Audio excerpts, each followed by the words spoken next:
Hello and welcome to Politics The Podcast Ep3. As you know, this is the podcast dedicated to political affairs of the video game industry.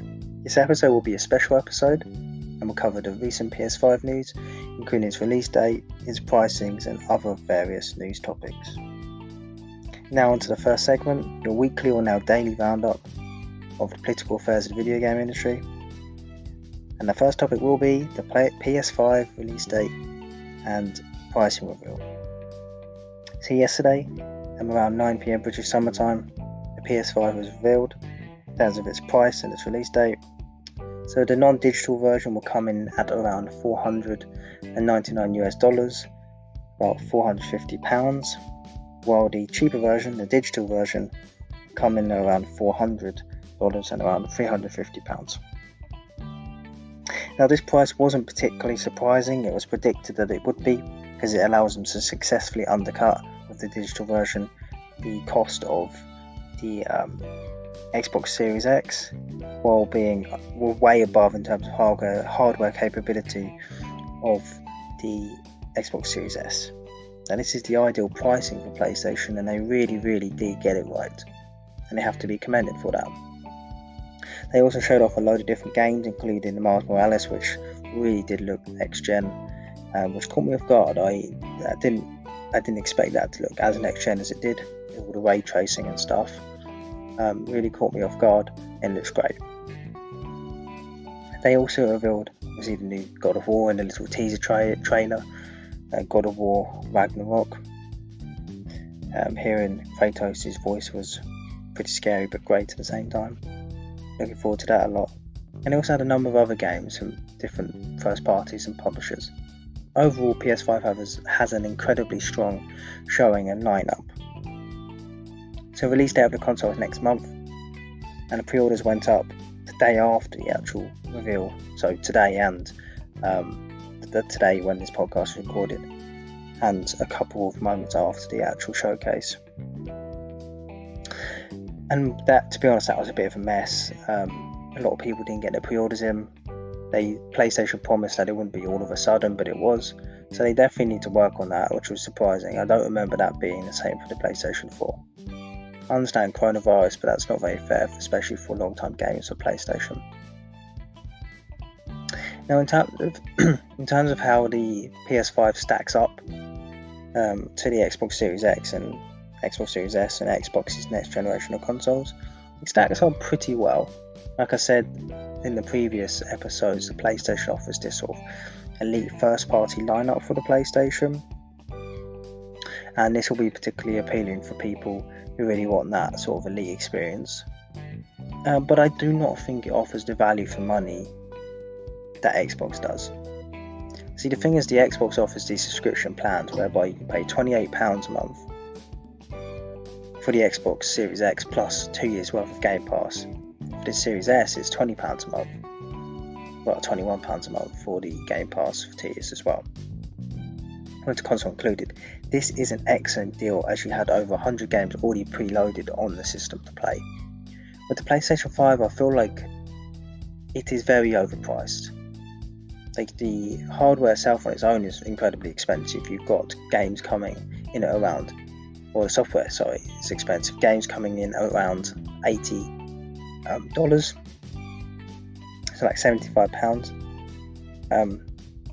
And also, actually, sorry, $70 and £65, and also the controller coming in at around $80, £75, which is very expensive for a controller. It's not just that. You've got the camera, which is very expensive. You've got a headset, which is pretty expensive too. So all of these sort of elite hardware that comes with your PlayStation that you probably will want to buy. And this is very expensive, and I feel like with the whole COVID scenario, people won't really want to splash their cash on a console that's that expensive. I mean, they might go for the $350 digital version, which is expected, but I feel that when people go into a shop, they will look at the Xbox Series S and realize how cheap it is and be like, okay, I will get that one. And the only difference really is between the Xbox Series S and the X and the PS5 is that the S has no native 4K capability, whereas the X does and the PS5 does. That is really the only difference, and obviously the hard drive is smaller, but the PS5 variant only comes with an 800GB hard drive anyway.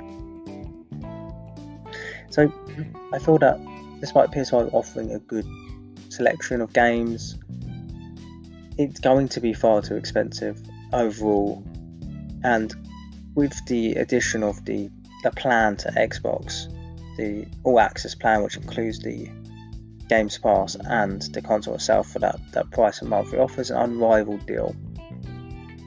You're really getting many games for that price, and it's got pretty much full backwards compatibility with all the Xbox titles. PlayStation can't offer that at the moment. They do have that PlayStation Plus program whereby you get some of the top games for PS4, but for people who have already played these PS4 games, it doesn't offer anything new.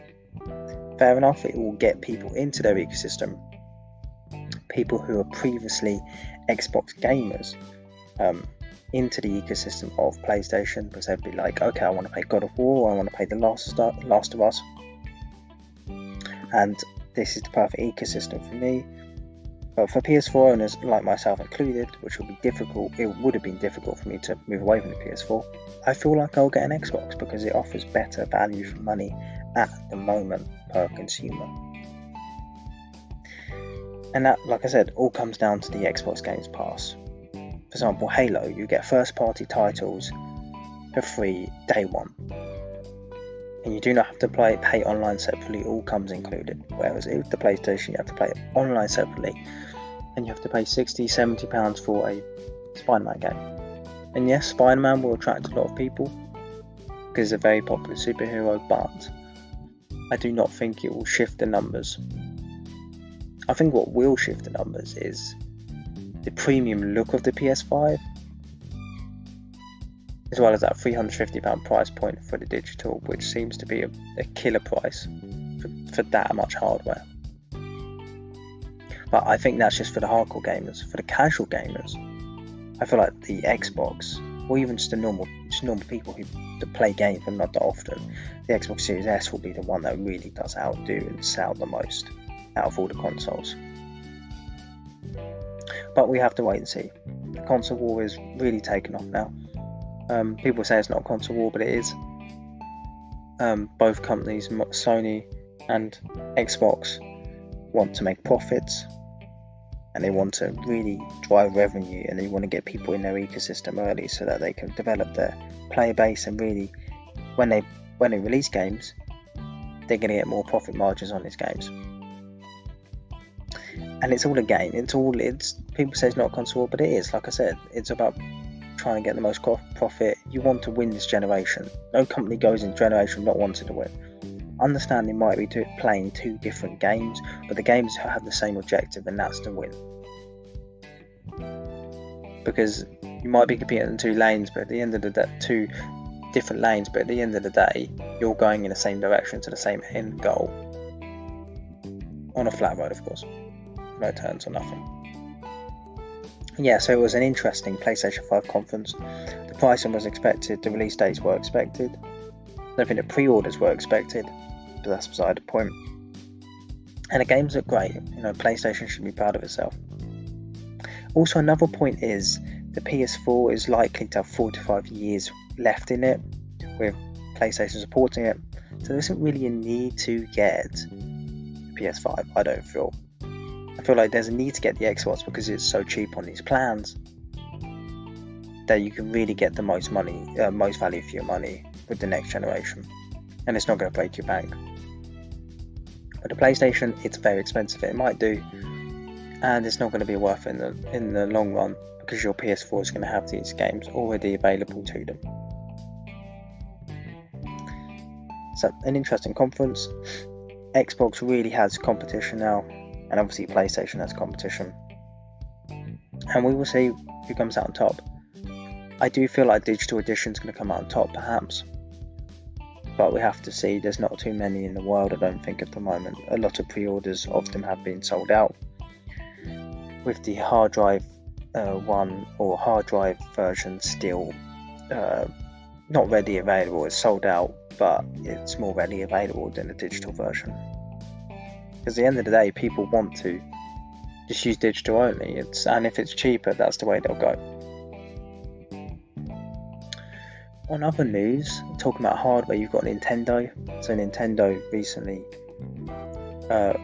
unveiled that they will have a new Nintendo Switch soon. They said in the next decade, which is funny but annoying at the same time. Hopefully it has 4K capability. Because Nintendo gamers deserve that. They deserve to play their games in the best quality they can, and Nintendo seems to always be innovating on the games and less on the hardware, which makes sense because their software sells their hardware. They, like I said on the previous podcast, they don't need to really push the hardware. They can sell the software and don't really need to iterate onto it, because everyone's going to buy the next Mario, everyone's going to buy the next Zelda, everyone's going to buy everything in between, like Animal Crossing, second party like Pokemon, etc. No one's not going to buy those, so that sells the hardware. But it's nice to know that there'll be a new hardware iteration in 4K which gamers need, and this is crucial. Yeah, also in terms of the console war, Nintendo Switch and Nintendo has never really competed with PlayStation and Xbox. It's not their primary goal. They're more focused on the software, they don't care about the hardware. But the Xbox and PlayStation, they really do care about how much hardware capability they have, so they can really push the generation forward, and they can really boast about that. But for Nintendo, it's more about software. PlayStation is becoming more like this, but at the same time, they're focusing on hardware as well.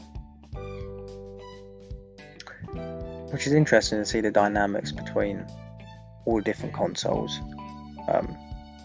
which will shape their direction into the future. But it'll also be interesting to see how powerful the Nintendo Switch console is, because at the moment it's not too powerful. Well, it's 720p when you're handheld and 1080p maybe docked. 4K capability will really push it to the next level, and if you can get 1080p on the handheld, that'll be very, very excellent. But we will just have to wait and see whether or not this is the case. So yeah, as I said, the Xbox and PlayStation console war is ramping up. Please check out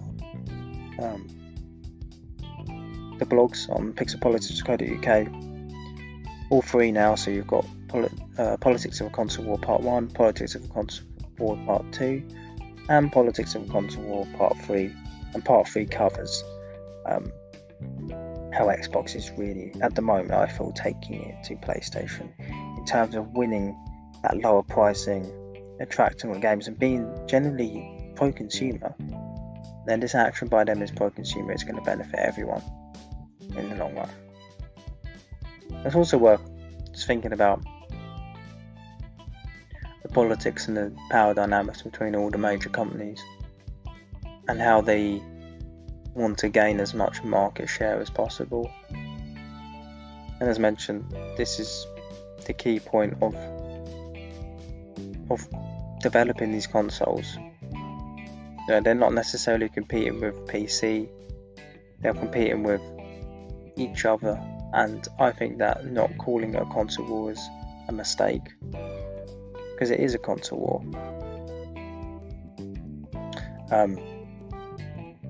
They have to make profit, like I said, at the end of the day, and that will drive people to buy the consoles, buy the games, buy the subscription services, and push it into the future.